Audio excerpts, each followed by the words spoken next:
Hi there. We've got some great new features being released in December 2019. Let's talk about them. So the first big feature to mention is the pytd library. The pytd library is our new Python SDK wrapper that supersedes all previous existing Python libraries. If you're familiar with Treasure Data, you've probably used the td client Python before. This was a wrapper for one of our many services that we offer, and it was very, very good at that one service that it offered.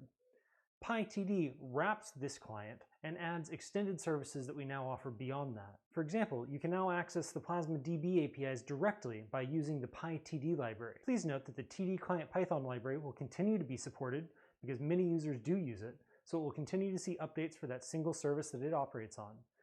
For all new users, and for all users looking for future service add-ons, we recommend using the pytd client, as this will give you access to all of the wonderful services that Treasure Data offers. In case you're wondering, this is roughly what all of our clients currently break down as. You can see that the top layer over there, pytd, is the superset of all the other subsets.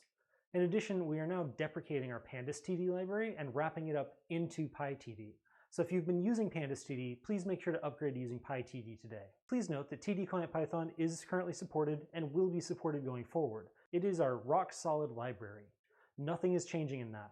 Just if you want added functionality, you should check out pytd. Other features we're happy to announce this month are some experience improvements. Specifically, now when you're working on a workflow, you have the option to save it or save and run now, making it easier for users to interact with the system. In addition, we've added some helpful flavor text to our storage configuration to help you figure out what you should put in which fields. This month, we've also added a few new connectors. Specifically, Google Sheets now has import and export functionality.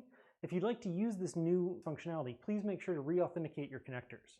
In addition, we've also added Magneto import functionality in a beta state. Please note that Google Sheets v3 will be deprecated in March 2020.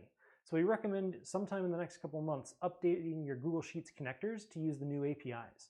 You'll need to re-authenticate them so they can pull new API keys to do this. Finally, we're releasing our identity federation feature into a beta stage. This allows you to have a single logon for multiple TD accounts and works with your identity provider. Currently, Azure Active Directory with SAML 2.0.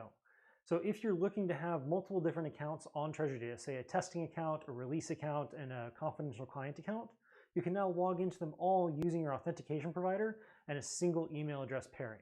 So that's it for this month. We look forward to seeing you in January 2020 for more awesome updates. Have a good one and see you next time.